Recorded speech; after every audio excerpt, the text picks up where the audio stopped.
Everyone, this is Anshi and welcome back to our YouTube channel. कैसे हो आप सभी? आई थिंक सभी बड़े आवाज़ अच्छे हो गए। यहाँ पे इसका टेलीग्राम पे नोटिफिकेशन ऑलरेडी मैंने फॉरवर्ड कर दिया। इंडियन कोस्ट गार्ड, नाविक, डीबी और जीडी का जो ऑफिशियल नोटिफिकेशन होता है न्यू रिक्रूटमेंट का, आउट हो चुका है। अब यहाँ पे मैं बता देता हूँ, मैंने आज सुबह ही बोला था डीबी जीडी का कि कोस्ट गार्ड इन टाइम रहता है और इन टाइम के अकॉर्डिंग मैंने आज नोटिफिकेशन रिलीज कर दिया है। तो सारी चीज़ें यहाँ पे देखने वाला, डिस्कस करने वाला हूँ। नोटिफिकेशन पे चलेंगे, क्या क्या डॉक्यूमेंट्स, मतलब आपका कोई भी डाउट नहीं बचेगा। सो डिस्कस कर लेते हैं। सो एडवर्टाइजमेंट नंबर यहाँ पे दिया हुआ है, बाकी आप देख सकते हो। एप्लीकेशन की बात कर लेते हैं। 4 जनवरी से आपका फॉर्म फिलिंग होगा। उसके बाद लास्ट डेट रजिस्ट्रेशन के लिए बता देता हूँ, तो 14 तारीख इसका लास्ट डेट होने वाली है। एडमिट कार्ड की बात अभी नहीं की गई और एग्जाम डेट की बात नहीं की गई। ये मैं अगर कोस्ट गार्ड जैसे चलता रहा है, सिस्टमेटिक वे से चल रहे हैं, तो इनके अकॉर्डिंग मैं इनका ये भी बता देता हूँ कि ये कब तक आ जाएगा आपका। तो जो कोस्ट गार्ड का है, ये एग्जाम वगैरह भी आपका वही जाके फरवरी लास्ट और मार्च इन्होंने ऑफिशियल पे दे रखा है। मतलब फरवरी पे नहीं होगा, मार्च पे आपका एग्जाम होगा। आज ये मतलब सुन लेना, ठीक है। आगे हाँ, 250 आपका फ़ी लगेगा। उसके बाद अगर एज की बात कर लेते हैं, तो यहाँ पे आपका मिनिमम एज 18 साल होना चाहिए और मैक्सिमम एज आपका 22 साल होना चाहिए। एज की बात कर लेते हैं, कहाँ से कहाँ के बीच में आपका एज होना चाहिए। 1/8/2000 से लेके 31/7/2004 इसके बीच का अगर आपका एज है तो आप इस फॉर्म को अप्लाई कर सकते हो। 1/8/2000 से लेके 31/7/2004 के बीच में अगर आपका एज है तो आप इस फॉर्म को अप्लाई कर सकते हो, ठीक है। यहाँ पे ये देखो, ये ऊपर जीडी का दिया था यांत्रिक और नीचे आपका डीबी का दिया हुआ था। अगर टोटल वैकेंसी की बात कर लेते हैं, टोटल वैकेंसी 342 पोस्टें होने वाली हैं। नाविक जीडी के लिए 250 पोस्ट हैं। 10+2 आपका पास होना चाहिए फिजिक्स मैथ्स के साथ में। और अगर डीबी की बात कर लेते हैं, 35 पोस्ट हैं। यहाँ पर डीबी की पोस्ट कंपेरिजन देन थोड़ा लास्ट टाइम के कंपेरिजन पे कम कर दी गई हैं, जबकि यहाँ पर अगर यांत्रिक की बात कर लेते हैं तो 27 पोस्ट होने वाली हैं। इसके लिए डीबी के लिए आपको 10th पास होना चाहिए। आगे बढ़ते हैं, यहाँ पे और भी सारी चीज़ें डिस्कस कर लेते हैं। आप आई थिंक वैकेंसी पे मत फोकस क्या करो, अपना देखना है, इस पे फॉर्म फिलिंग करना है और सारी चीज़ें यहाँ पे देखने को मिल जाते हैं। नाविक जीडी की बात कर लेते हैं, टोटल अनरिजर्व के लिए 112 पोस्टें होने वाली हैं। नाविक डीबी के लिए आप बाकी यहाँ पे नोटिफिकेशन में सब कुछ अपने को पढ़ने को मिल जाएगा। तो मैं चलो नोटिफिकेशन डाउनलोड कर लेता हूँ और उसके बाद सारी चीज़ें यहाँ पे डिस्कस करते हैं। अब देखो, मैं नोटिफिकेशन तो ऑलरेडी मैंने फॉरवर्ड ही कर दिया था। ये देखो टेलीग्राम पे, तो जैसे ही मुझे मिला, जैसे ही मुझे पता चला, तो मैंने टेलीग्राम पे फॉरवर्ड कर दिया। अभी मैं इसे मतलब ओपन करता हूँ, फिर सारी चीज़ें डिस्कस कर लेते हैं। तो चलो हो जाओ भाई, ठीक है। अच्छा, वीडियो लीव करके मत जाना। मैं आप सभी को एक मतलब अपडेट दे देता हूँ, अनअकैडमी से रिलेटेड है। अगर अच्छा ना लगे तो स्किप कर सकते हो, but definitely it will very helpful to all of you. Then सभी की सभी चीज़ें डिस्कस करेंगे। अनअकैडमी इंडिया का लीडिंग एजुकेशनल प्लेटफॉर्म है, जहाँ पे इंडिया के टॉप एजुकेटर्स पढ़ाते हैं। तो आप किसी भी गवर्नमेंट एग्जाम के लिए अगर सब्सक्रिप्शन करना चाहते हो तो डेफिनेटली कर सकते हो। होगा क्या, यहाँ पे आपको रेगुलर क्लासेस मिल जाएंगी। आपको जरूरी नहीं कि सब्सक्रिप्शन पे ही लो, आप फ्री पे भी क्लासेस ले सकते हो। सिंपल सी बात है। यहाँ पे जरूरी नहीं कि आपको रुपए देके क्लासेस करने, बस रुपए में आपको मतलब वो फिर क्लासेस मिस नहीं कर सकते हो आप, मतलब वो फिर लेना पड़ेगा। आप मतलब ज्वाइन रहोगे तो फिर आपको कोई दिक्कत नहीं होगी, ठीक है। तो बस पढ़ना लेकिन आपको ही पड़ेगा। अगर नहीं पढ़ोगे तो फिर चाहे प्लस लो, फिर चाहे जो भी लो, आपका सिलेक्शन नहीं होने वाला। मेन टारगेट क्या है? सिलेक्शन, ठीक है। तो टाइम को सिलेक्ट कर लेना। टाइम सेलेक्ट करने के बाद यहाँ पे कोड का ऑप्शन आ जाएगा। कोड अपना है ऑनलाइन D50 ONLINE D50, इसे डालकर फिल कर देना और 10% का इससे डिस्काउंट मिल जाएगा। बाकी जो क्वेरी है कमेंट में आज कर लेना। एक बात और बता रहा हूँ, सिलेक्शन लेना है तो खुद पढ़ना पड़ेगा, अदरवाइज कोई नहीं आपको सिलेक्शन दिला सकता है भाई। सो चलो यहाँ पे आप डिस्कस कर लेते हैं चल के।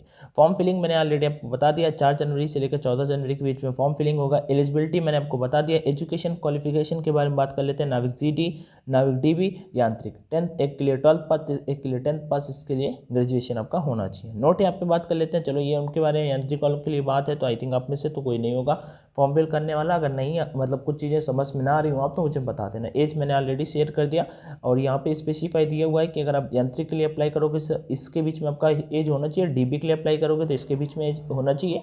और यहाँ पे एज रिलैक्सेशन की भी बात की गई है। 5 ईयर SC/ST वालों को और 3 साल का नॉन क्रीमी OBC लेयर वालों को, ठीक है।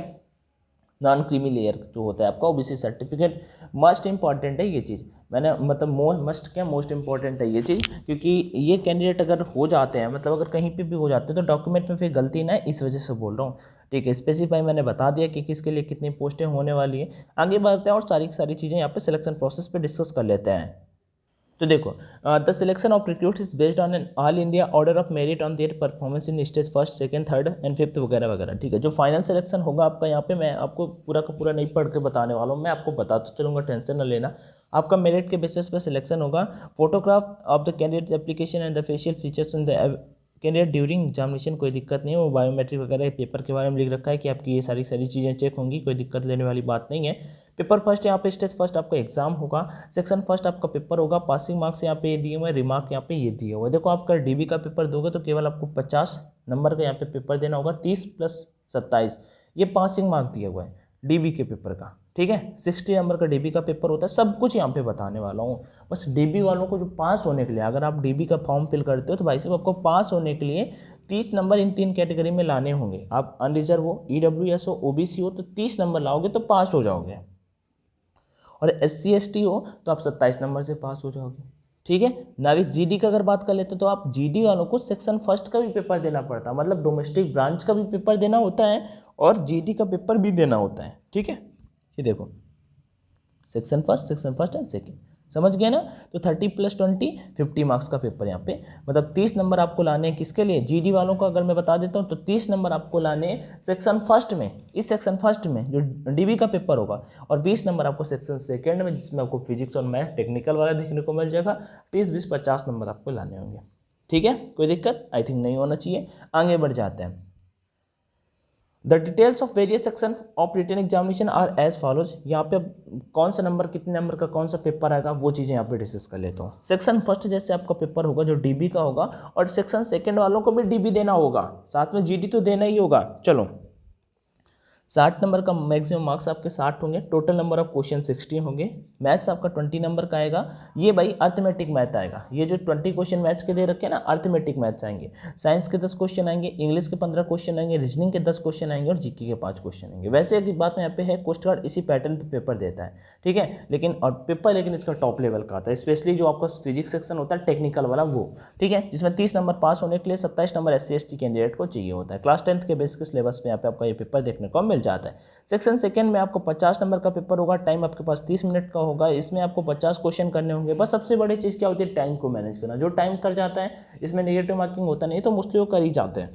मैथ्स 25 नंबर का आएगा और फिजिक्स 25 नंबर का आएगा, और यहाँ पे पासिंग के लिए 20 नंबर चाहिए अनरिजर्व EWS OBC वालों को, जबकि 17 नंबर आपको चाहिए SC ST कैटेगरी के जो भी कैंडिडेट है वो इस फॉर्म को फिल कर सकते हैं। क्लास 12th के बेसिस पे यहाँ पे होगा फिजिक्स का syllabus, physics and maths. Okay, next चलते हैं आगे। अब यहाँ पे इतना नोटिफिकेशन ही मुझे मान लो रट टाइप में गया, मुझे पता है हर एक वेबसाइट में यहाँ पे लिखा हुआ है कि कुछ भी जो चीज़ मतलब चीज़ें आएंगी, जो भी जब अपडेट आते रहेंगे तो आपको वेबसाइट पे अपडेट पता चलता रहेगा। टाइप ब्रेकिंग रूल का मतलब क्या है यहाँ पे, ये इतना कहाँ तक लिखा है, हाँ ये, इसका मैं शॉर्ट में मतलब बता देता हूँ। टाइप ब्रेकिंग रूल का मतलब ये होता है कि लास्ट में 2 कैंडिडेट फाइट कर जाते हैं, अगर एक ही आकर तो जिसका एज ज़्यादा होगा उसे पहले मान्यता मिलेगी, फिर दूसरे को मान्यता नहीं मिलेगी, ठीक है। अगर जिस वैकेंसी एक ही बचती है, कैंडिडेट सेम क्वालिफाई कर जाते हैं यहाँ पे आके, तो टाइप ब्रेकिंग रूल होता है। और वैसे यहाँ पे एक ये भी होता है कि जब आप क्लियर कर जाते हो तो आपका फिर फिजिकल, वैसे ये होता नहीं है लेकिन नोटिफिकेशन में आ जाता है, ठीक है। तो यहाँ पे होता क्या है कि आपको जो फेज सेकेंड एग्जाम है, फेज सेकेंड एग्जाम में एक टेस्ट और कराया जाता है कि कहीं कुछ गड़बड़ करके तो पेपर नहीं क्लियर करके आ जाते हो, तो ये हुआ नहीं है। इसके लिए अलग से नोटिफिकेशन भी दोनों बार आया है, लेकिन अब इस बार फिर से दे रखा है, तो आपको अगर आप पेपर क्लियर करोगे तो ईजिली आप इस टेस्ट को भी क्लियर कर लोगे। आगे बढ़ते हैं। स्टेज थर्ड आपका, स्टेज सेकेंड आपका पेपर होगा, स्टेज फर्स्ट क्या था, चलो ठीक है, वो डॉक्यूमेंट्स वगैरह होगा, ठीक है। बेस्ड ऑन, अच्छा स्टेज सेकंड आ गया, पेपर के बाद ही आ गया स्टेज सेकंड, तो जिसमें आपका एडमिट कार्ड आएगा, और फिर आपका फेज सेकंड एग्जाम होगा जिसमें आपका रनिंग वगैरह होगा, जिसमें 1.6 किलोमीटर का रन, 20 स्क्वाट्स एंड 10 पुशअप्स आपको करने होंगे।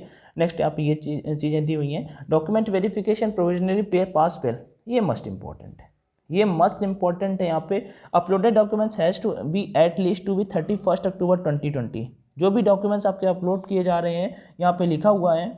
अब मैं देखो यहाँ पे सारी चीज़ें ऊपर, तो आपको जितने डॉक्यूमेंट्स अपलोड करने हैं वो सारे के सारे सही होने चाहिए। अब यहाँ पे ये वाली लाइन मैं पढ़ूंगा, the date of issue of all documents has to be closing date of application or any date prior to closing date of application. The validity of all uploaded documents has to be at least up to 31st October 2020 in case of any mismatch of information provided in the application form. Documents uploaded at online application stage first and second and original documents produced for physical verification stage second, then the candidate will be cancelled। देखो यहाँ पे लिखा हुआ है ना भाई कि आपका जो डॉक्यूमेंट्स है, आपका मतलब जैसे अपलोड कर देते हो, फिर वो फिजिकल डॉक्यूमेंट्स फिजिकल में जाते हो, तो फिर आपको डॉक्यूमेंटेशन जो होगा वो आपका कैंसिल कर दिया जाएगा, आपको रिजेक्ट कर दिया जाएगा।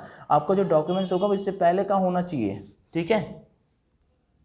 मतलब ज़्यादा पुराना भी नहीं होना चाहिए। बाकी मैं डॉक्यूमेंट से रिलेटेड आप सभी को जरूर एक वीडियो बना के बताऊंगा, क्योंकि पोस्ट कार्ड में आधे कैंडिडेट तो डॉक्यूमेंट में आउट हो जाते हैं। 50% कैंडिडेट जितने फॉर्म फिल करते हैं ना, उसके बाद 50% कैंडिडेट डॉक्यूमेंट में आउट हो जाते हैं इनिशियल टू फाइनल तक।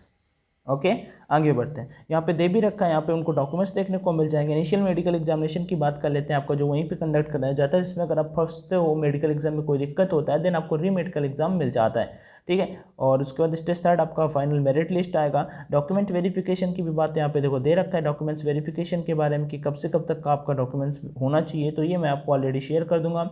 Final medical examination original documents, अगर आपको कुछ भी दिक्कत होता है कहीं पे डॉक्यूमेंट्स पे, तो आपको हर एक टास्क में बताते रहते हैं, और मैं आपको रिकमेंड करूंगा कि डॉक्यूमेंट्स सही करा लो, अदरवाइज यू विल डिस्क्वालीफाई। मैंने आपको पहले भी बता रखा है कि डॉक्यूमेंट्स को लेकर कोई भी इशू नहीं होना चाहिए था। उसके बाद यहाँ पे दे रखा है कि क्या क्या आपको चाहिए। कैंडिडेट बाय द एफएक्यूज आपको जो बन के आ रहे हैं, डॉक्यूमेंट्स जो जो आपको अपलोड करना है वो भी यहाँ पे आपको देखने को मिल जाते हैं। जैसे पासपोर्ट साइज फ़ोटो चाहिए सब कलर पे, उसके बाद candidate scan signature image, left thumb, date of birth certificate, photo identity proof, बहुत ही मतलब पूरा का पूरा मांग लेते हैं। आप अपना मतलब डॉक्यूमेंट्स कंप्लीट कर लो, ठीक है। जैसे फॉर्म फिलिंग होगा मैं आपको बता दूंगा, लेकिन डॉक्यूमेंट्स कंप्लीट कर लो। If the board is issuing only 10 marks, 10th class mark sheet and not the 10th class pass certificate, then the candidate to upload 10th class mark sheet for 10th class certificate। देखो यहाँ पे वो UP board वालों के लिए है, I think Bihar वालों का भी सिस्टम एक ही पे होता है ना भाई, पासिंग सर्टिफिकेट और मार्कशीट एक कॉपी हो, तो वही उसी बात को यहाँ पे लिखा है कि अगर एक ही है तो फिर उसी को अपलोड करो, ठीक है। सेम चीज़ 12th वालों के साथ में, वही बात यहाँ पे ग्रेजुएशन वालों के साथ में लिखा है।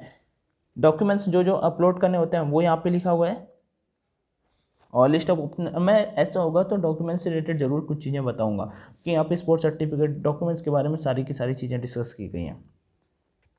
बाकी आपका जो भी डाउट आ रहा है, फीस इसका 250 लगेगा, न्यू रिक्रूटमेंट है। एग्जामिनेशन सिटी आप यहाँ पे फिल कर पाओगे कि आपका मतलब कौन सा है। अगर आप जैसे SC ST मतलब SC ST OBC SC ST वालों को यहाँ पे ये लोग पे भी करते हैं कि एक TA जिसे आप बोलते हो वो ये पे करते हैं, ठीक है। और बाकी एग्ज़ाम डेट वगैरह भी यहाँ देख सकते हो।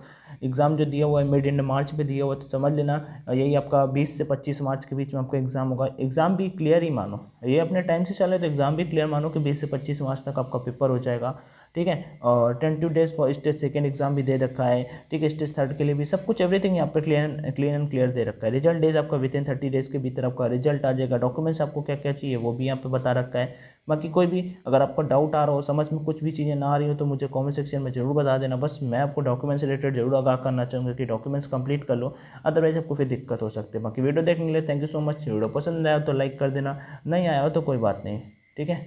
जय Hind and all the best.